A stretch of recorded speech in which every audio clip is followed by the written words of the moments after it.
Hello everyone, welcome back to our YouTube channel study Mantra. मैं हूं आपकी host doctor Mansi Mishra. We are back again with a new video where we are going to discuss further portions of digestive system. हमने explanation video की एक series start की थी जहां पर हम डिफरेंट चैप्टर्स कवर कर रहे थे।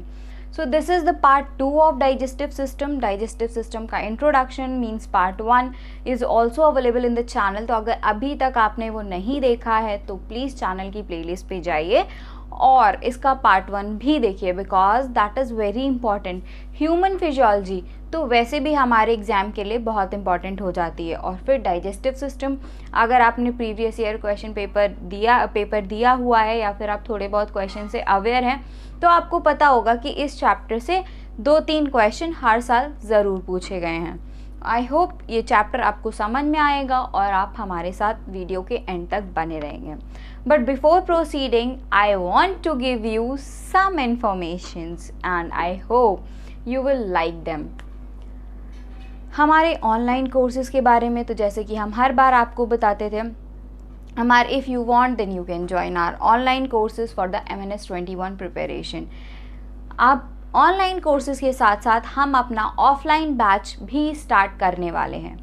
ऑनलाइन जो हमारा बैच है उसमें एनरोलमेंट ऑलमोस्ट पूरी हो चुकी है। तो अगर अभी भी आप समहाउ दूर रहते हैं जहाँ पर ऐसी कोई आप हमारे पास नहीं पहुँच सकते या फिर ऐसी कोई समस्या है कि आप हमारे ऑफलाइन कोर्सेज़ को ज्वाइन नहीं कर सकते हैं, then you can join our online courses. हालांकि उसमें इनरोलमेंट बंद हो गई है, लेकिन आपके सिचुएशंस को कंसीडर करते हुए हम आपकी हेल्प करने की पूरी कोशिश करेंगे। साथ ही साथ वहाँ पर पॉलिटी एक सब्जेक्ट, उसका पूरा सिलेबस हम ख़त्म करा चुके हैं। पॉलिटी का रिवीजन चल रहा है, हम क्वेश्चन सॉल्व करा रहे थे और बहुत सारी चीज़ें हैं। बायो के काफ़ी टॉपिक्स वहाँ पे हो चुके हैं, इंग्लिश के भी 2 टॉपिक्स हो चुके हैं। तो if you are an MNS aspirant and want to if you are really desperate for your MNS exam 21, so please don't forget to join our online as well as offline courses. Offline batch का क्या है, जो हमारा पहला batch है इस बार का offline का, that is going to start from 30th of November। अभी दिवाली के बाद से 30 नवंबर से वो बैच स्टार्ट हो जाएगा। अगर आप उसमें इनरोलमेंट लेना चाहते हैं तो उसमें भी आप जल्दी इनरोलमेंट करा लीजिए, क्योंकि जैसे आपको पता है नोटिफिकेशन नहीं आई है और ऑनलाइन बैच के इनरोलमेंट्स पूरे हो चुके हैं। इसलिए कहीं आप मिस ना कर जाएं कुछ, तो ऑफलाइन बैच भी आप हमारा ज्वाइन कर सकते हैं। ओके, अब अगर if you are new to the channel then don't forget to like, share and subscribe our channel, and don't forget to hit the notification bell so that you will be notified on our every next video। चलो continue करते हैं। हम आज अपना digestive system का second part है, ये second video है। आप देख रहे होंगे कुछ कैलोरिक वैल्यू, फिजियोलॉजिक वैल्यू लिखा है, कुछ तो लिखा है। क्या रिलेशन है इनका? What are the caloric values and what are the physiologic values? What is the difference? देखो, डाइजेस्टिव सिस्टम हम पढ़ रहे हैं, दैट मीन्स पाचन, यानी breaking of complex molecules of food into their simpler form, ताकि हम उसे क्या कर सकें, उनका ऑक्सीडेशन हो सके and we have to take energy from them. Energy क्या है? हमारे काम करने की क्षमता, ability. You have studied the definition in your previous classes कि what is energy. Energy is the ability to do work. So हमें बेसिकली अपने काम करने के लिए क्या चाहिए होती है? एनर्जी चाहिए होती है। And we need food to get energy. हमें फूड की ज़रूरत होती है। अब एनर्जी कहाँ से मिलेगी? फूड पार्टिकल्स जब अपने कॉम्प्लेक्स फॉर्म से सिंपलर फॉर्म में आएंगे, फिर उनका ऑक्सीजन की हेल्प से ऑक्सीडेशन होगा, तो हमें क्या मिलेगा? एनर्जी मिलेगी। ATP फॉर्म होते हैं। ये एनर्जी जो हमारी फूड के ऑक्सीडेशन से रिलीज़ होती है, that is stored in the form of ATP, जो कि हमारी एनर्जी करेंसीज कहलाती हैं। अब बात करते हैं कि कैलोरिक वैल्यू और फिजियोलॉजिक वैल्यू क्या है। कैलोरिक वैल्यू और फिजियोलॉजिक वैल्यू बहुत इंपॉर्टेंट रोल प्ले करती हैं हमारे जो बॉडी है उसमें एनर्जी के इनटेक को ध्यान में रखने के लिए। कैलोरिक वैल्यू क्या होती है कि जब आप किसी भी सब्सटेंस के 1 ग्राम का कंबशन किसी मशीन में कराते हो, तब जो एनर्जी रिलीज होती है that is known as caloric value of that substance. यानी if you are doing combustion of 1 gram of any substance, then the amount of energy released in this process is known as its caloric value. Suppose you have taken 1 gram of carbohydrate and you have that 1 gram of carbohydrate has undergone combustion in machine. So the amount of energy released during this process is known as its caloric value. Okay. अब physiologic value क्या है? वही 1 ग्राम amount का जब हमारा combustion हमारी sales के अंदर होता है, लिविंग बॉडी के अंदर होता है, तो जितनी एनर्जी रिलीज होती है that is known as physiologic value. यानी 1 ग्राम फूड सब्सटेंस का, 1 ग्राम फूड पार्टिकल्स का कंबशन हमारी सेल्स में होने पर जितना अमाउंट ऑफ एनर्जी रिलीज होती है that is known as physiologic value. You can see कि caloric value and physiologic value में डिफरेंस है। ऑफकोर्स डिफरेंस होगा, ये डिपेंड करता है कि कौन सी चीज़ कितना एफिशिएंट है काम करने के लिए। Definitely machines are more efficient than our cells. ठीक है, तो क्या होगा यहाँ पर amount of energy release is obviously more. ठीक है, because machines are more efficient than our cells, so the amount of energy release during combustion is more. तो देखो 1-1 gram food particle, different food particles, जो हमारे food particles होते हैं उनका composition क्या होता है, बेसिकली कार्बोहाइड्रेट, फैट या फिर प्रोटीन का इंटेक करते हैं। तो जो कैलोरिक और फिजियोलॉजिक वैल्यू आई हम इन्हीं की बात करते हैं। कार्बोहाइड्रेट की जो कैलोरिक वैल्यू होती है दैट इज़ 4.1 kcal यानी किलो कैलोरी, और जब इसी का कंबशन फिजियोलॉजिक वैल्यू अगर इसकी बात करें ह्यूमन बॉडी के अंदर होने लगता है तो दैट इज़ 4.0 kcal। ठीक है, यानी कैलोरिक वैल्यू कितनी है कार्बोहाइड्रेट की 4.1 kcal और physiologic value that is 4 kcal। इसके बाद फैट की बात करो तो caloric value is 9.45 kcal but physiologic value is 9 kcal।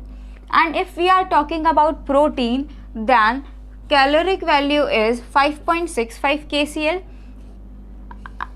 and here physiologic value is 4 kilocalorie. Okay, so these are the caloric values and physiologic values. अगर आप देखें तो डिफरेंस देखें कि कैलोरिक वैल्यू और फिजियोलॉजिक वैल्यू में सबसे ज़्यादा डिफरेंस किस में आता है, तो आप देख रहे होंगे कि यहाँ पे प्रोटीन की जो कैलोरिक वैल्यू थी दैट इज़ 5.65 किलो कैलोरी, लेकिन जब आपका इसी प्रोटीन का 1 ग्राम प्रोटीन का कंबशन हमारी सेल्स में होने लगा तो the amount of energy release is reduced and it is 4 kilo calorie. 4 kilo calorie ही बचा।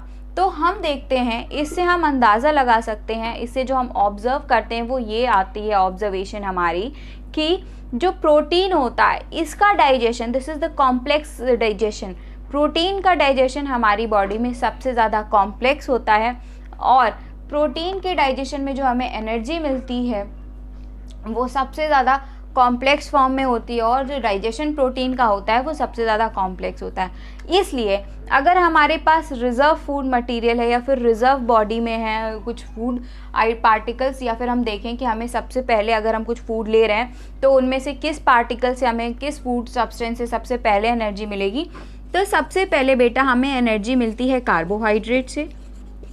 कार्बोहाइड्रेट से सबसे पहले एनर्जी मिलेगी, देन हमें एनर्जी मिलती है फैट से, देन इसके बाद प्रोटीन से। ठीक है, यानी जब सबसे पहले कार्बोहाइड्रेट अगर हमारी फूड में अवेलेबल है तो वो हमें एनर्जी प्रोवाइड करेगा, कार्बोहाइड्रेट अवेलेबल नहीं है तो फैट अवेलेबल है तो फैट प्रोवाइड करेगा, and if carbohydrate and fat both are unavailable then protein will provide us energy. ठीक है, ये सीक्वेंस होता है आपका कि हमें किस फूड पार्टिकल से किस सीक्वेंस में एनर्जी मिलती है। ये क्वेश्चन एक पूछा जाता है, बहुत इंपॉर्टेंट क्वेश्चन हमारे नीट एस्पिरेंट्स के लिए भी हो जाता है, साथ ही साथ एमएनएस एस्पिरेंट्स के लिए भी हो जाता है कि जो हमें एनर्जी मिलती है उनमें क्या सीक्वेंस फॉलो किया जाता है। तो if carbohydrate is available in the food particles then carbohydrate will provide us energy, and if carbohydrate is not available then we will take energy from fat, and if carbohydrate and fat both are not available then we will take energy from protein food particles. Okay, अब एक और चीज़ हमने यहाँ पे देखी कि जो protein है इसका जो डाइजेशन है दैट इज़ कॉम्प्लेक्स डाइजेशन, इसका डाइजेशन बहुत कॉम्प्लेक्स होता है। इसलिए हम कहते हैं कि जब कभी बॉडी प्रोटीन से एनर्जी लेने लगे, जब कभी बॉडी प्रोटीन से एनर्जी लेने लगे, then this condition is of starvation. ये कौन सी कंडीशन में होता है? स्टारवेशन, यानी भूखमरी की कंडीशन आ जाती है। जब हमारी बॉडी में कार्बोहाइड्रेट एंड फैट ना के बराबर हों, ना बचें और बॉडी प्रोटीन के डाइजेशन से एनर्जी लेने लगे, तब हमारी कौन सी कंडीशन चल रही होती है बॉडी की? That is starvation. वो स्टारवेशन की कंडीशन होती है, यानी भूखमरी की कंडीशन होती है। ये सारी चीज़ें हैं। अब प्रोटीन का डाइजेशन होने लगा है, प्रोटीन से एनर्जी मिलने लगी, कैसे आपको पता चलेगा? तो जब आप इसमें यूरिन कल्चर कराया जाता है, यूरिन कल्चर में कीटोन बॉडीज़, कीटो बॉडीज़ या फिर कह लो कीटोन बॉडीज़ प्रेजेंट होती हैं। ठीक है, ketone bodies are present in urine culture. जब यूरिनेशन में कीटो बॉडीज़ पास आउट होने लगे, तब हम क्या कहते हैं कि प्रोटीन के डाइजेशन पे आ गई है बॉडी, प्रोटीन के डाइजेशन से हमारी बॉडी एनर्जी कंज्यूम कर रही है, and this condition is known as starvation. ये स्टारवेशन की कंडीशन है। आपने देखा होगा अधिकतर जो हमारे पॉलिटिशियंस हैं या फिर लीडर्स हैं, वो हंगर स्ट्राइक पे चले जाते हैं। हंगर स्ट्राइक पे जाते हैं तो इनकी बॉडी का day to day, time to time checkup होता है कि भैया दिस कंडीशन, अभी ये कंडीशन चल रही है, ओके अभी हम सह सकते हैं, फिर ये कंडीशन चल रही है, ओके। होता क्या है, उनका यूरिन कल्चर कराया जाता है। यूरिन कल्चर में कीटोन बॉडीज़ के जो उसमें पास हो रही हैं कि नहीं हो रही है, ये देखा जाता है। अगर यूरिनेशन में कीटोन बॉडीज़ पास हो रही हैं, यानी अब उनकी बॉडी स्टारवेशन की कगार पे आ गई है, अब उन्हें अलाउ नहीं किया जाएगा कि वो फर्दर हंगर स्ट्राइक को कंटिन्यू करें। यानी अब उनकी क्या है, सेहत को खतरा है, जान को खतरा है, इसलिए अब उन्हें फर्दर अलाउ नहीं किया जा सकता कि वो आगे अपनी हंगर स्ट्राइक को कंटिन्यू करें। तो okay, this is all about caloric value and physiologic value. No need to go anywhere. Take a quick screenshot. We will be right back. Okay, so you all can see a diagram here. Diagram जैसा नहीं दिख रहा है, कुछ उड़ती चिड़िया बना दी हैं, but I can explain this diagram and I hope you will understand. अगर आपको वीडियो में जितने भी कॉन्सेप्ट्स बताए गए हैं समझ में आते हैं, वीडियो पसंद आता है, तो वीडियो को लाइक करें, शेयर करें, and please don't forget to subscribe our channel and don't forget to share your valuable comments. Our comment section is always waiting there for you. हम अपने ऑनलाइन और ऑफलाइन कोर्सेज के बारे में आपको पहले ही बता चुके हैं। So if you are so much desperate to clear your MNS21 examination, then don't forget to join our batches. चलो आगे स्टार्ट करते हैं। देखो बेटा, ये एक डायग्राम है, हालांकि बहुत अच्छे से इसमें एलिमेंट्री कैनाल और आपको ये सब नहीं बताया गया है, लेकिन इस डायग्राम की हेल्प से I can explain you so many things. अभी जो हमारा डाइजेस्टिव सिस्टम है, as I have told you that digestive system is an organ system, तो that is made up of so many organs and their associated glands. ठीक है, digestive system बहुत सारे organ से मिलकर बना होगा, यानी बेसिकली हमारी GIT यानी gastrointestinal tract and their associated glands are included in our digestive system. तो जो डाइजेस्टिव सिस्टम की हमारी बॉडी में शुरुआत होती है वो कहाँ से हो जाती है? हमारी बक्कल कैविटी से। डाइजेस्टिव सिस्टम की शुरुआत हमारी बॉडी में कहाँ हो रही है? बक्कल कैविटी से। बक्कल कैविटी से आया ईसोफेगस, ईसोफेगस से कहाँ? स्टमक। हमने जो खाना खाया, ठीक है, वो बक्कल कैविटी में पहुंचा, बक्कल कैविटी से होता हुआ ईसोफेगस में पहुंचा, ईसोफेगस से स्टमक में, इस स्टमक से आगे कंटिन्यू करते हुए बढ़ जाता है। ये फूड का मूवमेंट होता है कि हमारा फूड कैसे मूव करेगा। अब हमें हर एक पोर्शन के बारे में पढ़ना है, हर एक ऑर्गन और उसके फंक्शन के बारे में पढ़ना है, then only our digestive system can be completed. बात करते हैं बक्कल कैविटी की। तो बक्कल कैविटी ऐसे तो हमारा buccal cavity is the starting of our digestive system. Buccal cavity में क्या होता है बेटा? हमारे टीथ होते हैं, टंग होती है, साथ ही साथ आपके यहाँ पे सलाइवा का सिक्रीशन भी होता है, सलाइवा प्रेजेंट। यानी जो हमारी बक्कल कैविटी है, यहाँ क्या क्या प्रेजेंट होगा? टीथ हैं हमारे, टंग है एंड सलाइवा, यानी सलाइवरी ग्लैंड से जो सलाइवा सिक्रीट होता है वो यहाँ पे आता है।